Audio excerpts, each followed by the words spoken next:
সাহাবী বললেন, নবী গো, এই নাটক করার জন্য আপনি আমারে মাফ করে দিয়েন। আপনি বিশ্বনবী, উদম গায়ে আপনারে দেখা যায় না, খালি গায়ে আপনারে দেখা যায় না। শুনেছি আপনার পিঠের মধ্যে মোহরে নবুয়ত আছে। অনেক দিনের সাধনা, জল্পনা কল্পনা, আপনার মোহরে নবুয়তে আমার ঠোঁটটা আমি লাগাবো। আপনার মোহরে নবুয়তের মধ্যে আমার ঠোঁটটা লাগিয়ে আমার ঠোঁটটারে আমি জাহান্নাম থেকে পরিত্রাণ করাবো। এজন্য প্ল্যান প্রোগ্রাম করে এতক্ষণ আপনার জামাটা খুলতে বলেছি। আপনার উপরে আমার কোনো হক নাই। আমার আব্বা মা, আমার সম্পদ, আমার জীবন আপনার জন্য কোরবান গো নবী। বিশ্বনবীর পিঠে বাম দিকে খাতামুন নবুওয়া ছিল, মাহরে নবুওয়া। কোনো বর্ণনা এসেছে উনি এই মাহরে নবুওয়া দিয়ে পিছন দিকে দেখতেন। বিশ্বনবী যখন নামাজ পড়তেন উনি বলতেন, ইস্তাকিমু ওয়া'তাদিলু ইয়ারহামুকুমুল্লাহ, কাতার সোজা করো, ফাঁকা জায়গা বন্ধ করে দাও। কারণ আমি সামনে যেমনি দেখি পেছনেও তেমনি দেখি। অনেকে বলেন বিশ্বনবী পেছনে দেখতেন এই মাহরে নবুওয়াতের জায়গাটা দিয়ে। এটা ছিল বিশ্বনবীর behind CC camera, behind close circuit camera. আল্লাহু আকবার। বিশ্বনবী ছাড়া কোন নবীর পিঠে এরকম মাহরে নবুওয়া ছিল নাকি? কথা বলেন। এজন্য ওই নবীরে গালি দিলে সহ্য হয়? কথা বলেন, সহ্য হয়? জাবালে হাজুন এর পাদদেশে বিশ্বনবী নিজ হাতে সাইয়্যিদাতুনা খাদিজাকে কবর দিয়েছেন। কবর দিয়ে সবাই চলে যায়, বিশ্বনবী যায় না। দাঁড়িয়ে দাঁড়িয়ে কাঁদতে লাগলেন। সাইয়েদনা আবু বকর বলে, নবী চলেন ঘরে ফিরে যাই। বিশ্বনবী বললেন, তুমি যাও, আমি যাব না। যেই মহিলাটাকে এইমাত্র কবর দিলাম সাধারণ মহিলা না, আমার বিপদের দিনের সঙ্গিনী খাদিজা। আজীবন আমাকে ছাতার মতো শেল্টার দিয়েছে, সমস্ত সম্পদ আমার পায়ের সামনে বিছিয়ে দিয়েছে রে আবু বকর। তোমার মনে চায় ঘরে ফিরে যাও, আমি দাঁড়িয়ে থাকবো। এখনই খাদিজার কবরের 3টা প্রশ্ন করা হবে। আমি খাদিজার পক্ষ থেকে 3টা প্রশ্নের জবাব দিয়ে তারপরে ঘরে ফিরে যাবো রে আবু বকর। সাইয়েদনা জিবরাইল এসে বললেন, ইয়া রাসূলুল্লাহ, ইয়া হাবিবাল্লাহ, দাঁড়িয়ে থাকার দরকার নাই, আবু বকরের সাথে চলে যান। রব্বুল আলামিন বলেছেন, ওই কবরের 3টা প্রশ্নের জবাব দিতে যদি খাদিজার সমস্যা হয়, আরশের উপর থেকে 3টা কবরের প্রশ্নের জবাব আল্লাহ নিজেই দিয়ে দিবে। কি পেয়ার করতেন বিশ্বনবীকে। বিশ্বনবীর অনুসরণ এবং ভালোবাসা ছাড়া আল্লাহকে পাওয়া যাবে? আল্লাহকে যে পাইতে চায় হাজরাতের অনুসরণে, আরশ কুরসি লৌহ কালাম না চাইতে পেয়েছে সে। হাজরাতের অনুসরণে, আরশ কুরসি লৌহ কালাম না চাইতে পেয়েছে সে। সুবহানাল্লাহ পড়েন। এজন্য আল্লাহ বললেন, নবী আপনাকে আমি গোটা বিশ্বের মানুষের জন্য রহমত করে পাঠালাম।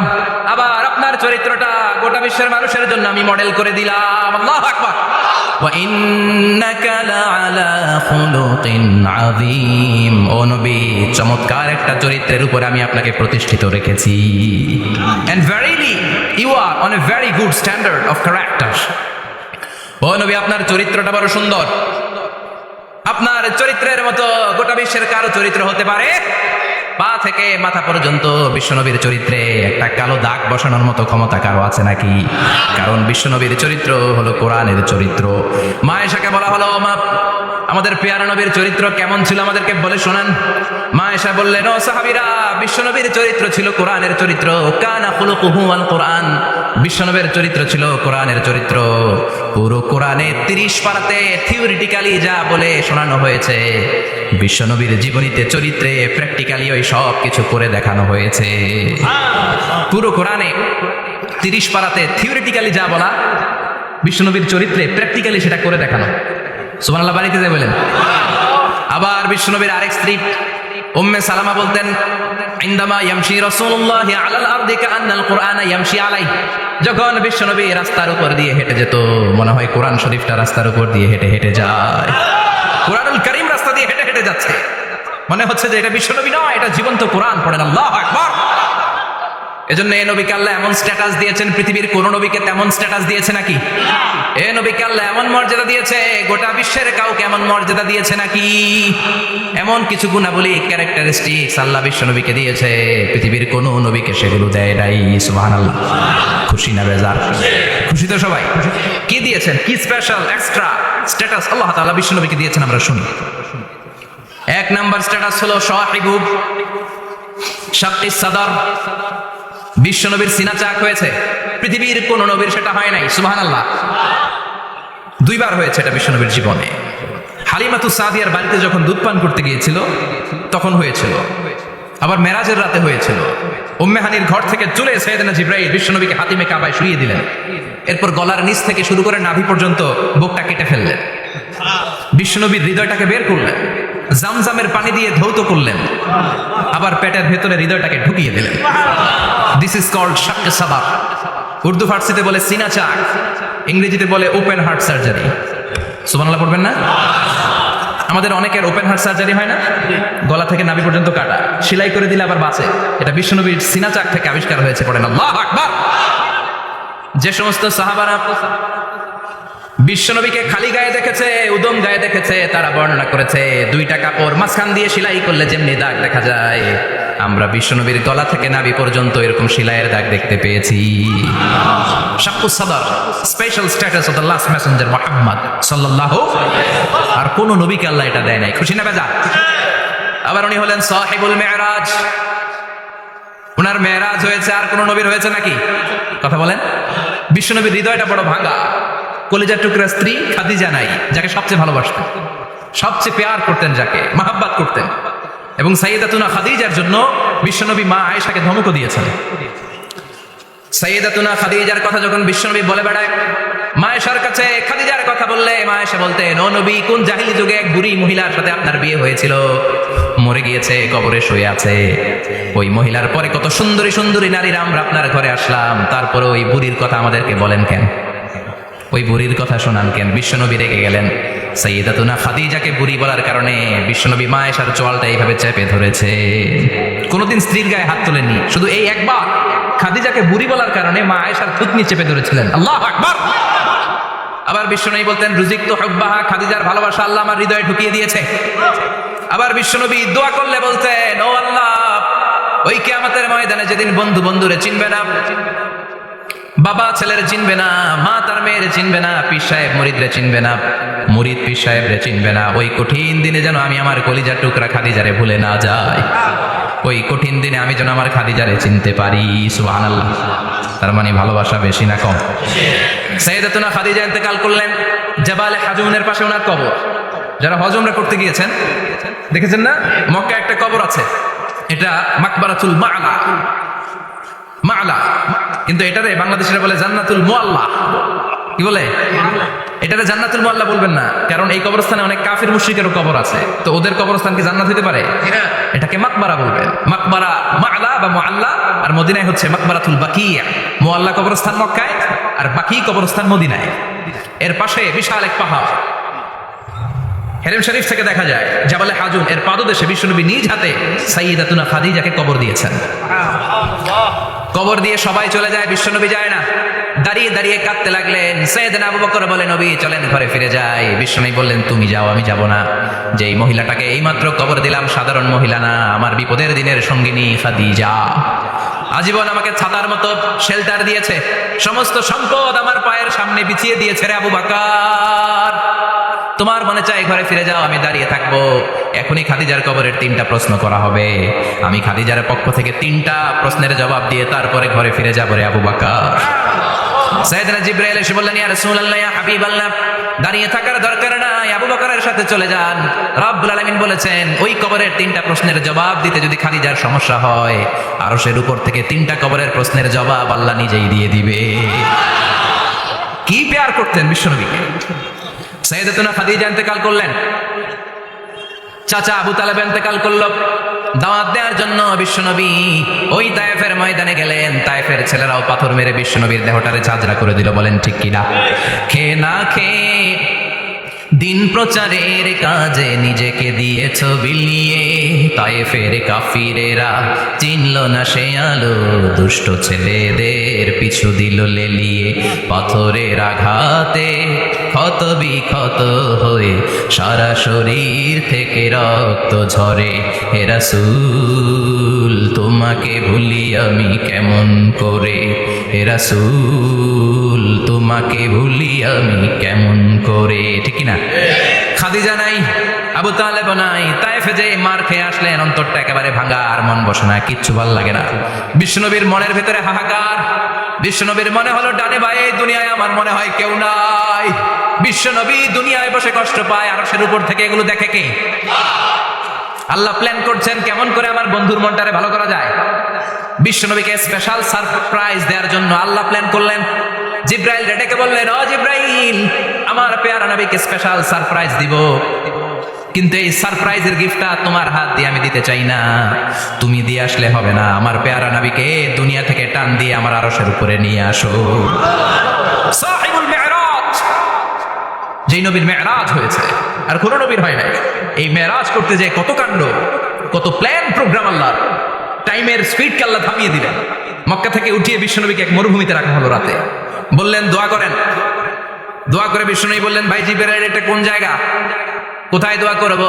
সাইয়েদনা জিব্রাইল বলেন, নবী কিছুদিন পরে এই জায়গায় আপনি হিজরত করে আসবেন, এই জায়গার নাম ইয়াসরিব, মদিনা। দোয়া করলেন।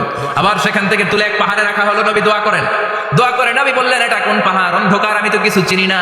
সাইয়েদনা জিব্রাইল বললেন, নবী এটা সাধারণ পাহাড় নয়, এই পাহাড়ের কথা আল্লাহ কোরআনে বলেছেন, এই পাহাড়ের কসম আল্লাহ কোরআনে খেয়েছেন, এই পাহাড়টা হলো আপনার ভাই মুসার পাহাড়, তুর পাহাড়। তুর পাহাড়ে তিনি দোয়া করলেন। কত কিছু করে বিশ্বনবীকে আল্লাহর আরশে নিয়ে যাওয়া হলো, সাহিবুল মেরাজ। বিশ্বনবী ছাড়া আর কোন নবীর কি এরকম মেরাজ হয়েছে? সবাই বলেন হয়েছে। এরপর উনি হলেন সাহিবুল শাফা, শাফাতের মালিক। বিশ্বনবী ছাড়া কিয়ামতের ময়দানে কেউ আমাদের জন্য সুপারিশ করতে পারবে? পাগল হয়ে যাব আমরা। সূর্যটা মাথার কাছে, ক্ষুধায় তৃষ্ণায় জিহ্বাটা কুকুরের মতো বের হয়ে ঝুলতে থাকবে, মাথার মগজগুলো গলে গলে নাকের ছিদ্র দিয়ে কানের ছিদ্র দিয়ে বেয়ে বেয়ে পড়তে থাকবে। বাবা ছেলের দেখলে দিবে দৌড়, বলবে চিনি না, ইয়া নাফসি আল্লাহ আমারে বাঁচাও, ঠিক কিনা? পীর সাহেব মুরিদ রে বলবে চিনি না, মুরিদ পীর সাহেব রে বলবে চিনি না, ভাই ভাই রে চিনবে না।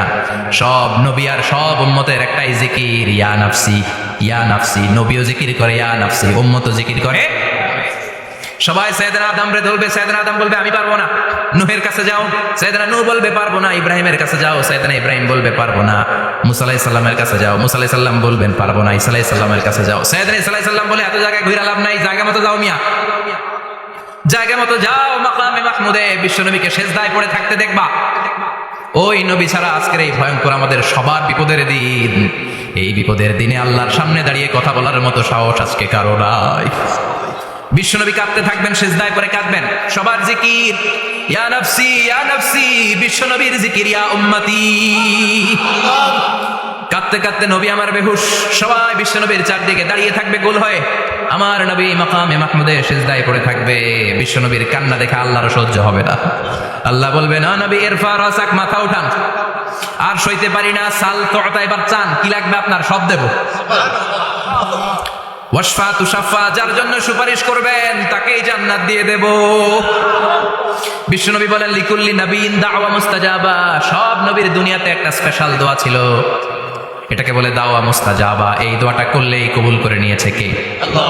সব নবীর ওই দোয়াটা দুনিয়াতেই করেছেন, শুধুমাত্র কেবলমাত্র বিশ্বনবী তার স্পেশাল দোয়াটা আজ পর্যন্ত এখন পর্যন্ত করে নাই। বিশ্বনবী বলেন, ওয়া ইন্নী আখতাবিউ দাওয়াতি শাফাআতান লি উম্মতি ইয়াউমাল কিয়ামাহ, আমি আমার দোয়াটা, আমি আমার স্পেশাল সাপ্লিকেশনটা কিয়ামতের দিন কঠিন মুসিবতের কালে তোমরা যখন বিপদে পড়ে যাবা, আমার স্পেশাল দোয়াটা ওই দিন করে আমি তোমাদের সুপারিশ করে জান্নাতে পাঠায়া দেব। সাহিবুশ শাফা, বিশ্বনবী ছাড়া কথা বলার মতো ক্ষমতা, স্পর্ধা, সাহস সেদিন কারো থাকবে না। চিৎকার করে বলেন ঠিক কিনা? আবার উনি সাহিবুল কাউসার, উনি কাউসারের মালিক। আল্লাহ ওনাকে কাউসার দিবেন, অন্য নবীদেরও দিছে না? কথা বলেন, কাউসার দিয়েছে। কি মজার পানি, আহলা মিনাল আসাল, মধুর চাইতো মিষ্টি, সুইটার দেন হানি, মধুর চাইতেও মিষ্টি। আব্রাদু মিনাস সালজ, বরফের চাইতেও ঠান্ডা। আবিয়াদু মিনাল লাবান, দুধের চাইতেও সাদা। এক ঢোক যে পান করবে আজীবনের জন্য তৃষ্ণা চলে যাবে। সাহিবুল কাউসার, তৃষ্ণার চোটে আমরা পাগল পারা হয়ে বিশ্বনবীর কাউসারের দরবারে যাব। বিশ্বনবী পেয়ালার মধ্যে করে করে আমাদেরকে কাউসার পিলাবেন। এই কাউসারের ক্ষমতাও রব্বুল আলামিন পৃথিবীর কোনো নবীকে দেন নাই। সব নবীরাও বিশ্বনবীর কাছে চেয়ে চেয়ে কাউসার সেদিন খাবে। সুবহানাল্লাহ পড়বেন না? সাহিবুল কাউসার, সাহিবুল মিরাজ, সাহিবুশ শাফাআহ, সাহিবুল মাকাম আল মাহমুদ। আজানের পরে দোয়াতে বলি না, আতি মুহাম্মাদিনিল ওয়াসিলাতা ওয়াল ফাদিলা ওয়া বা'আথহু মাকামান মাহমুদা। ও আল্লাহ, আমার নবীর আপনি মাকামে মাহমুদ দেন। মুফাসসিরিন ইকরাম, মুহাদ্দিসিন ইকরাম এই মাকামে মাহমুদ কি এটার ব্যাখ্যা করতে যেয়ে হয়রান হয়েছেন। কেউ বলেছেন কিয়ামতের ময়দানে বিশাল একটা সিংহাসন, কেউ বলেছে জান্নাতের মধ্যে একটা সিংহাসন, কেউ বলেছে না না, আমার আল্লাহর আরশের পাশে স্পেশাল একটা জায়গা আছে, ওই জায়গাটার নাম হলো মাকামে মাহমুদ। ওখানে বিশ্বনবী বসবে। এই নবীর সাথে কারো স্ট্যাটাসের কোনো তুলনা চলে? কথা বলতে হবে। এই নবীরে গালি দিলে কলিজায় আগুন লাগে না? এই নবীর বিরুদ্ধে কথা বললে মুসলমান সইতে পারে? এমন স্ট্যাটাস হলো আল্লাহ বানালেন, এত মর্যাদা আল্লাহ দিলেন, এত সম্মান দিলেন, গোটা বিশ্বের কোনো নবীরে দেয় নাই। আবার বিশ্বনবী বলতেন নুসিরতু বির-রু'বি মাসিরাতা শাহর, আমাকে আল্লাহ ভয় দিয়ে সাহায্য করেছেন। আমি যেই জায়গায় দাঁড়িয়ে থাকি, আমার ডানে বায়ে সামনে পেছনে 1 মাসের জায়গা পর্যন্ত কোনো কাফির আমার সামনে আসতে পারে না ভয়ে। 1 মাসের জায়গা পর্যন্ত কোনো কাফির যদি দাঁড়ায় থাকে, বিশ্বনবীর জন্য ভয়ে তার কলিজায় ধুকধুকানি শুরু হয়ে যায়।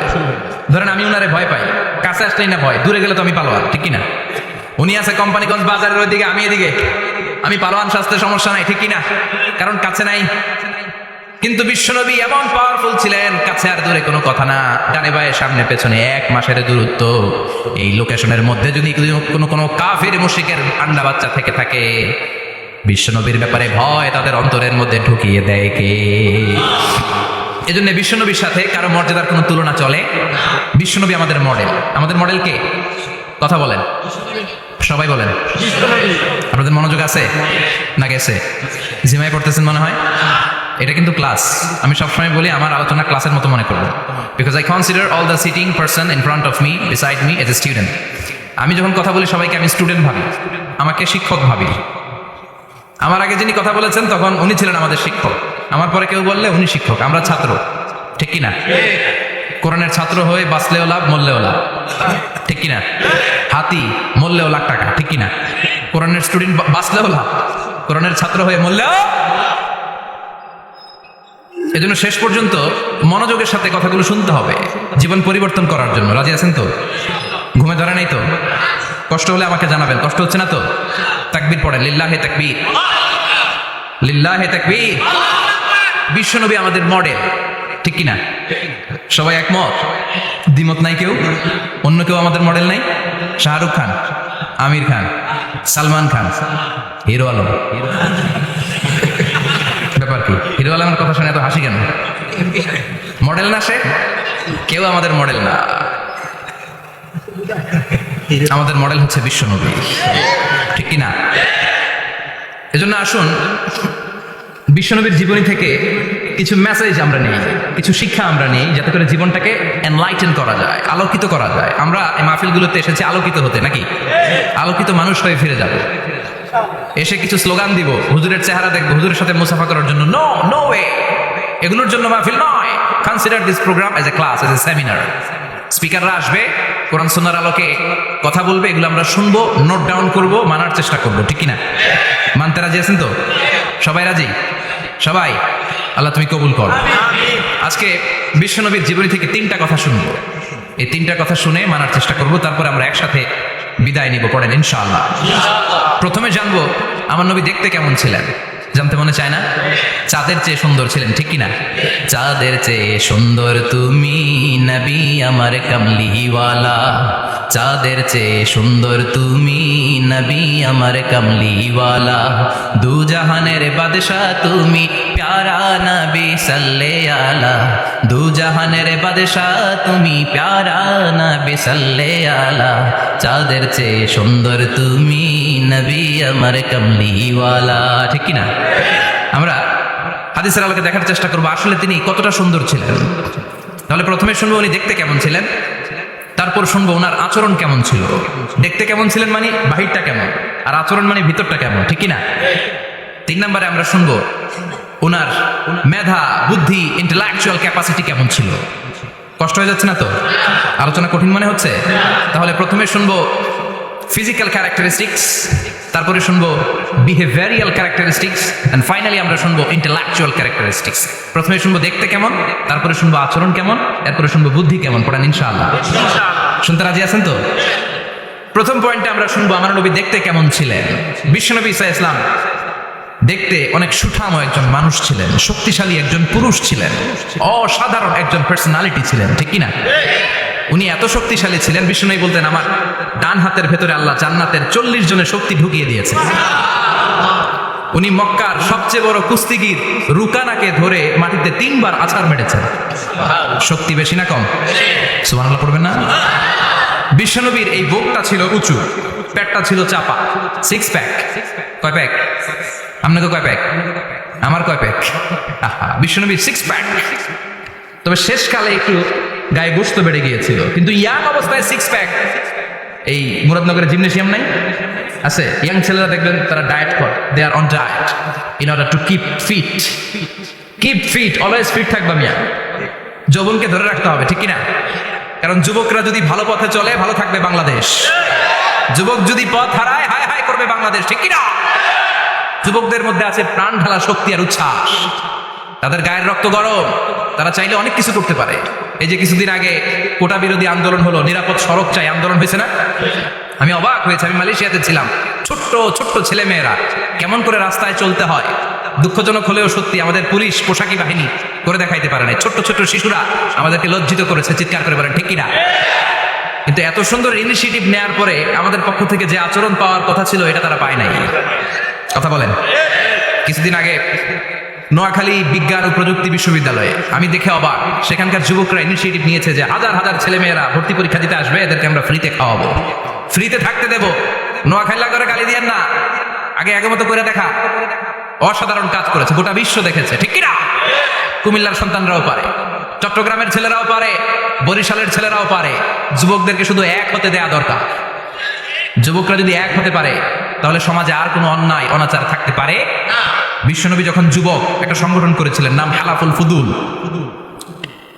ফুদুল করেছিলেন। ওনার বয়সের 15-20 বছরের সবাইকে এক প্ল্যাটফর্মে নিয়ে এসেছেন, হাতে হাত রেখে শপথ করেছেন, দে টুক অ্যান ওথ, কোনো টেন্ডারবাজি চলবে না, চাঁদাবাজি চলবে না, মাস্তানি চলবে না, ইফটিজিং চলবে না, মেয়েদের অন্য ধরে টানাটানি চলবে না, খাদ্যে ভেজাল চলবে না, ওজনে কম চলবে না, অন্যায়গুলো সমাজ থেকে দূর করে দিতে হবে। চিৎকার করে বলেন, ঠিক কিনা? এজন্য যুবকরা যদি ইসলাম মানে ভালো থাকবে বাংলাদেশ, যুবকরা যদি কোরআন মানে নিরাপদে থাকবে আমার লাল সবুজের পতাকা। এজন্য যুবকদেরকে সংঘবদ্ধ হতে হবে, যুবকদের জন্য ইসলাম প্র্যাকটিস করার সুযোগ আমাদের জন্য বাড়াইতে হবে। এজন্য যুবক ভাইয়েরা অলওয়েজ কিপ ফিট থাকবা, এক্সারসাইজ করবা, খেলাধুলা করবা, জিমনেশিয়ামে যাবা।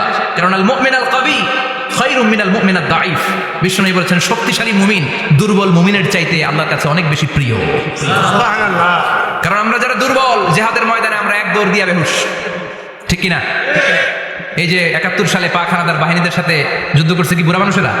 না, আমার দামাল ছেলেরা, যুবক ভাইয়েরা। বিশ্বনবী সাল্লাল্লাহু আলাইহি ওয়াসাল্লাম অলওয়েজ ফিট থাকতেন। আমরা শুনছিলাম উনি দেখতে কেমন ছিলেন? 6 প্যাক ছিলেন। কি ছিলেন? 6 প্যাক। বুঝুন তো, এখানে 6টা প্যাক থাকে, মুরব্বীরা কয় না, বুঝি না। আচ্ছা, 6টা প্যাক মানে খুবই স্ট্রং ছিলেন। সুবহানাল্লাহ পড়েন। ওয়াকানা কাফুহু আলিয়ানু মিনাদ দিবাজ। বিষ্ণুনবীর হাত, এই হাতের তালু রেশমের কাপড়ের চেয়ে বেশি সফট ছিল। সফটার দ্যান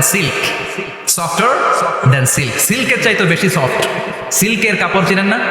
জর্জেটের কাপড় ধরতে কোমল লাগে, মোলায়েম লাগে। বিষ্ণুনবীর হাতের তালু এর চাইতে মোলায়েম। এই জন্য এই মোলায়েম হাত যদি কেউ মুসাফা করার সুযোগ পাইতো, কেউ আর হাত ছাড়তে চাইতো না। আর বিষ্ণুনবীর অভ্যাস ছিলেন, বিষ্ণুনবী কারোর সাথে মুসাফা করলে, যার সাথে মুসাফা করেছেন উনি হাত টেনে না নিলে বিষ্ণুনবী ওনার হাত টেনে নিতেন না। আল্লাহু আকবার পড়বেন না? কি অসাধারণ ব্যক্তিত্ব ছিল, হাতের তালু ছিল সফটার দ্যান সিল্ক। ওয়া কানা রাবাআতান মিনাল কওম লাইসা বিত-তাবিল ওয়ালা বিল কাসীর। বিষ্ণুনবী দেখতে একজন মাঝারি গড়নের লোক ছিলেন, খুব লম্বাও না, খুব খাটোও না। খুব বেশি লম্বাদেরকে ভালো লাগে? কথা বলেন। তাকে দেখে গেলে টুপি পরে যাওয়ার সম্ভাবনা আছে। খুব খাটো যারা, এদেরকেও কিন্তু দেখতে অতটা ভালো লাগে না। বিষ্ণুনবী ছিলেন ব্যালেন্সড, মাঝারি ধরনের। লাইসা বিত-তাবিল ওয়ালা বিল কাসীর।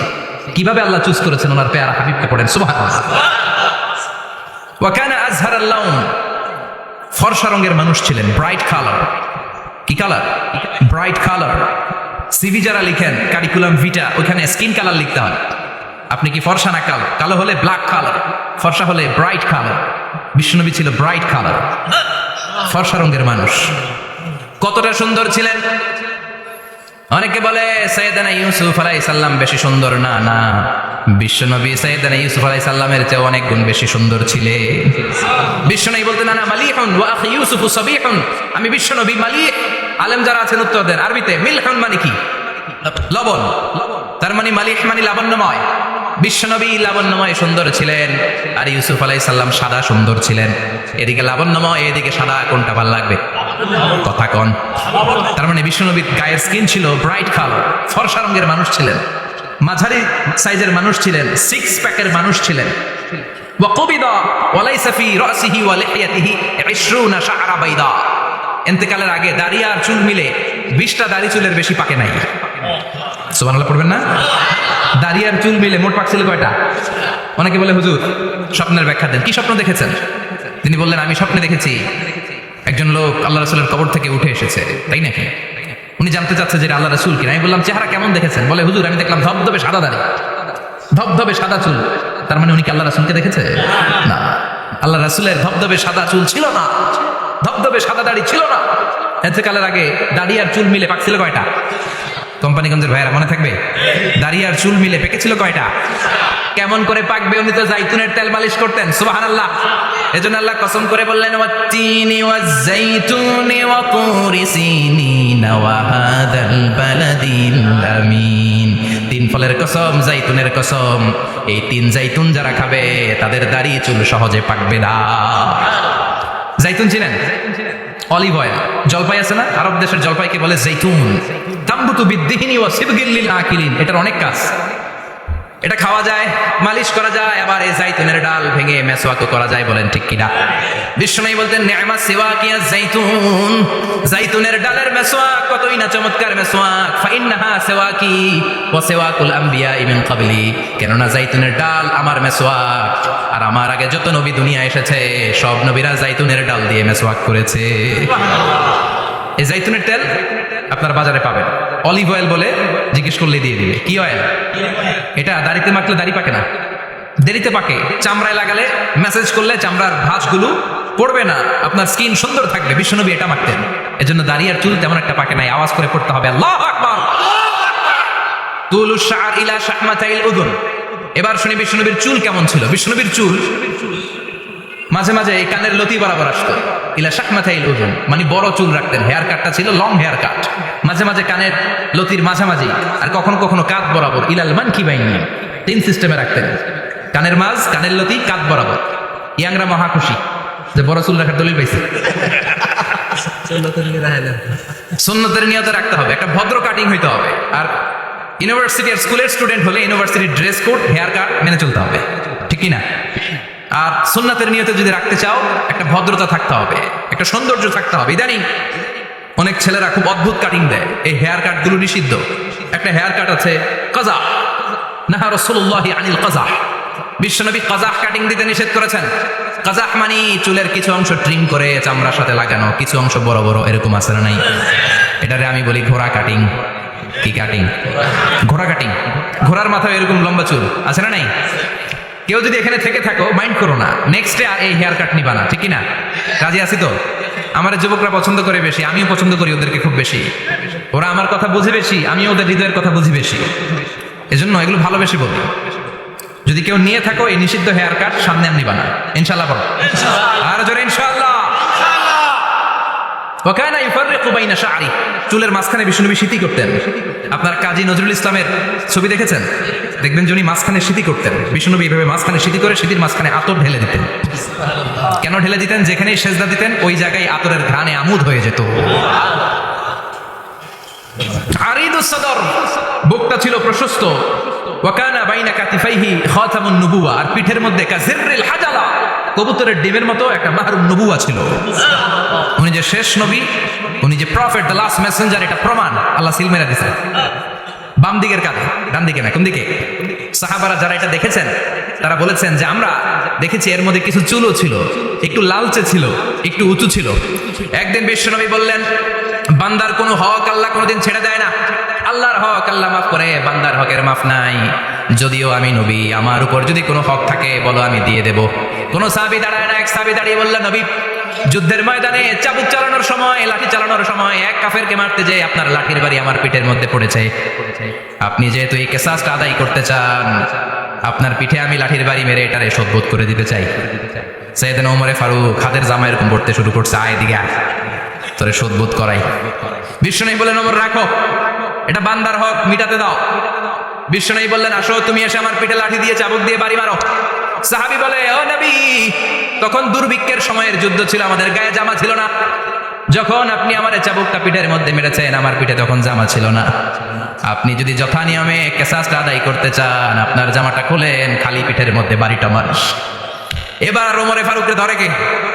এদিকে আয়, তোরে দেখাইতেছি। বিশ্বনবী বললেন, ওমর থামো, মারতে দাও। বিশ্বনবী উনার জুব্বাটা উপরের দিকে উঠালেন, পিঠের মধ্যে বাড়ি দেওয়ার জন্য ওই সাহাবীকে ডাকলেন। ওই সাহাবী বিশ্বনবীকে পিছন দিক থেকে জড়িয়ে ধরে ওই মোহরে নবুয়তের মধ্যে চুমু দিয়ে ফেলেছে। সাহাবী বললেন, নবী গো, এই নাটক করার জন্য আপনি আমারে মাফ করে দিয়েন।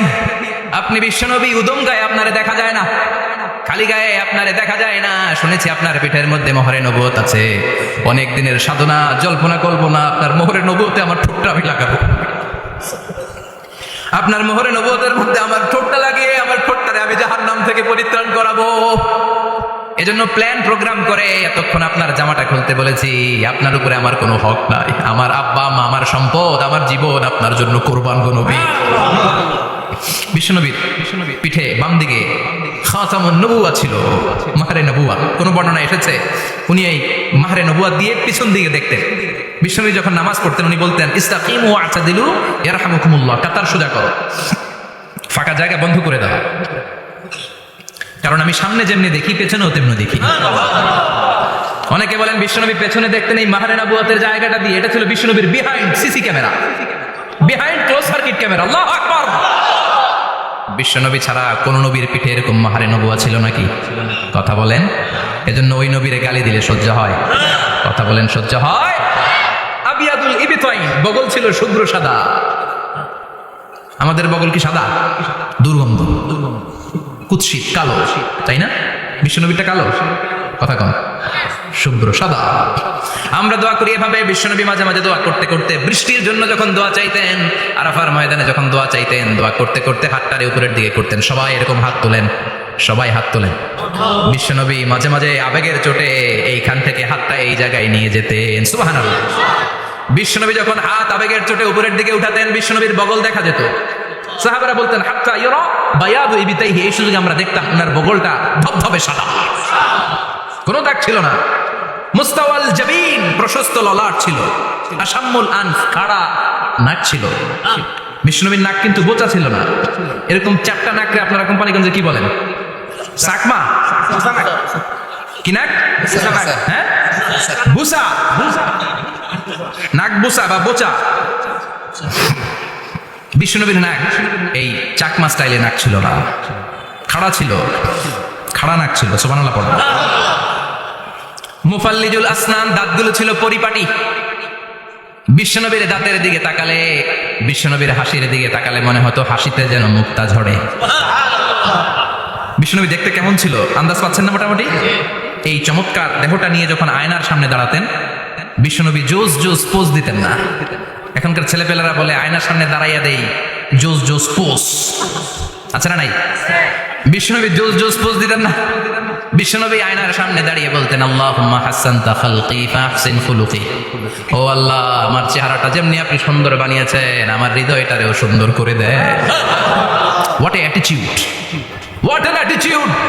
কি অ্যাটিটিউড ছিল না? আমরা আয়নার সামনে সেজে পড়ে দাঁড়ালে চুলকে সাইজ করি, পাং করি, স্টাইল করে ডিজাইন করি। বিশ্বনবী সুন্দর চেহারাটা নিয়ে যখন আয়নার সামনে দাঁড়াতেন বলতেন, আল্লাহ, আমার চেহারাটা যেমনি সাদা, হৃদয়টারেও সাদা করে দেন। কিছু মানুষ আছে চেহারা সাদা, হৃদয় কালো, আছে না নাই? কিছু মানুষ আছে চেহারাটা কুচকুচে কালো, অন্তরটা সাদা, এমন মানুষও আছে না নাই? বিশ্বনবীর ভেতরও সাদা, বাহিরও সাদা। সুবহানাল্লাহ। আর এই সুন্দর সাদা দেহ নিয়ে আয়নায় দাঁড়িয়ে পড়তেন, আল্লাহ, চেহারা যেমনি সুন্দর, চরিত্রটাও সুন্দর করে দেয়। এজন্য আয়নার সামনে দাঁড়িয়ে এই দোয়ার দরকার আছে না নাই? পড়তে রাজি আছেন? মনে থাকবে না মাহফিল শেষ ভুলে যাবেন? মনে থাকবে? আয়নার সামনে আপনি যখন দাঁড়াবেন, আপনার স্ত্রী যখন দাঁড়াবে, আপনার বাচ্চারা যখন দাঁড়াবে, বলে দিবেন, বাবা, আয়নার সামনে দাঁড়ানোর দোয়া পড়ো। কত অসাধারণ দোয়া! পড়েন আওয়াজ করে আমার সাথে, আল্লাহুম্মা হাসানতা খালকি ফাহসিন খুলুকি আল্লাহুম্মা হাসানতা খালকি ফাহসিন খুলুকি। এর মানে আল্লাহ আমার চেহারাটা করেছে সুন্দর, আমার আচরণ আমার চরিত্রটাও সুন্দর করে দাও। চিৎকার করে পড়েন আমিন। তাহলে বিশ্বনবীর ব্যাপারে তিনটা কথা আমরা শুনবো বলেছিলাম, প্রথমটা শুনে ফেলেছি, মানে উনি দেখতে কেমন ছিল। উনি দেখতে কেমন ছিল এর মধ্যে আমাদের আমলের কিছু নাই, শুধু বর্ণনা করা আর শোনা আর বিশ্বনবীকে ভালোবাসা, ঠিক কিনা? কারণ উনার না খারাপ, আমার তো খারাপ নাও হইতে পারে। উনি সুন্দর, আমি তো শ্যামলা হইতে পারি, কারণ এটা আল্লাহর দেয়া পরীক্ষা, ঠিক কিনা? দ্বিতীয় পয়েন্ট থেকে আমাদের আমল শুরু। দ্বিতীয় পয়েন্ট ছিল বিশ্বনবীর আচরণগত বৈশিষ্ট্য। আমার নবীর বিহেভিয়ার কেমন ছিল, কন্ডাক্ট সিস্টেম কেমন ছিল, ম্যানার কেমন ছিল, মানুষের সাথে কমিউনিকেশনটা কেমন ছিল, ব্যবহারিক জীবনটা কেমন ছিল, এগুলো আমল করার দরকার আছে না নাই? কষ্ট হচ্ছে? কষ্ট হচ্ছে? মনোযোগ আছে তো? মনোযোগ আছে না গেছে? আমরা এবার শুনবো বিশ্বনবীর আচরণ কেমন ছিল। বিশ্বনবী যখন রাস্তা দিয়ে হাঁটতেন, ইয়ামশি হাউনান, বিনয়ের সাথে হাঁটতেন। ইয়ামশি হাউনান, রহমানের বান্দারাও বিনয়ের সাথে রাস্তা দিয়ে হাঁটে, ঠিক কিনা? وعباد الرحمن الذين يمشون على الأرض هونا وإذا خاطبهم الجاهلون قالوا سلاما। রহমানের বান্দারা যখন রাস্তা দিয়ে হাঁটে, বিনয়ের সাথে হাঁটে, তারা অহংকার প্রদর্শন করে না, মানুষের সাথে বিনয়ের সাথে রাস্তা দিয়ে হাঁটে। এজন্য রাস্তা দিয়ে যখন হাঁটবো বিনয়ের সাথে হাঁটবো। রাজি আছেন তো? নাকি অহংকার প্রদর্শন করে হাঁটবেন? বিশেষ করে যুবকেরা, 3-4 জন যুবক একসাথে হলে রাস্তায় ওদের আর কারো হুঁশ জ্ঞান থাকে না, পুরো দুনিয়াটাই মনে হয় দুনিয়াটাই আমার, আছে না নাই? না, মুরব্বীকেও সম্মান করবা, মহিলাদেরকে সম্মান করবা, তোমার জায়গায় তুমি হাঁটবা, ভদ্রভাবে হাঁটবা। ভদ্রভাবে হাঁটার দরকার আছে না নাই? উনি মুরব্বী, একদিন উনিও তোমার মতো যুবক ছিল, ঠিক কিনা? এই যে আমার কালো দাড়ি আজীবন কালো থাকবে? কথা বলেন। উনার সাদা দাড়ি ছোটবেলায় মনে সাদা দাড়ি নিয়ে আসছিল না? হ্যাঁ, উনিও একদিন তাগড়া যুবক ছিল, উনিও কোম্পানিগঞ্জ বাজারে দাঁড়ালে লোকজন তাকিয়ে থাকতো, ঠিক কিনা? তার মানে রং ধরা যৌবন জং ধরে শেষ। যৌবন সবসময় থাকে না, সার্টেন একটা পিরিয়ডের জন্য আল্লাহ দিয়েছে। এজন্য যুবক ভাইরা, তোমাদের রক্ত গরম, তোমাদেরকে বিনয়ী হতে হবে বেশি, ঠিক কিনা? রাজি আছো তো সবাই? বিশ্বনবী বিনয়ের সাথে হাঁটতেন। ওখানা ইয়াতাবাসসাম, সবসময় মুচকি হাসতেন। কি করতেন? মুচকি হাসেন তো আপনারা? হাসেন না? মুচকি হাসবেন, কারণ মুচকি হাসতে পয়সা লাগে না। লাগে? মুচকি হাসি দেন তো একটা। এই যে সবার এখন মুচকি হাসি, পয়সা লাগছে? কথা কর। তাবাসসুমুকা ফি ওয়াজহি আখিকা সাদাকা, you smile to your brother, it's a charity. তুমি তোমার ভাইয়ের দিকে তাকিয়ে যে মুচকি হাসবে, এত সদকা দেওয়ার সওয়াব হয়ে যাবে। বিশ্বনবী সব সময় মুচকি হাসতেন। হাসি 3 ধরনের, তাবাসসুম, দিহক, কাহকাহা। কাহকাহা মানে অট্ট হাসি, আলিফ লাইলার দত্তরা যেমন হাসি দেয় ওই হাসি। এটা নামাজের মধ্যে কেউ দিলে নামাজও শেষ, ওযুও শেষ। আর দিহক, হালকা আওয়াজে হাসি, সামান্য দাঁত দেখা যায়। মাঝে মাঝে বিশ্বনবী মজা করে এরকম হাসি দিতেন, কিন্তু সবসময় বিশ্বনবীর ঠোঁটের মধ্যে মুচকি হাসি লেগেই থাকতো। তাহলে আমরা বিনয়ের সাথে হাঁটবো, নাম্বার 1। নাম্বার 2, সবসময় মুচকি হাসবো। রাজি আছেন?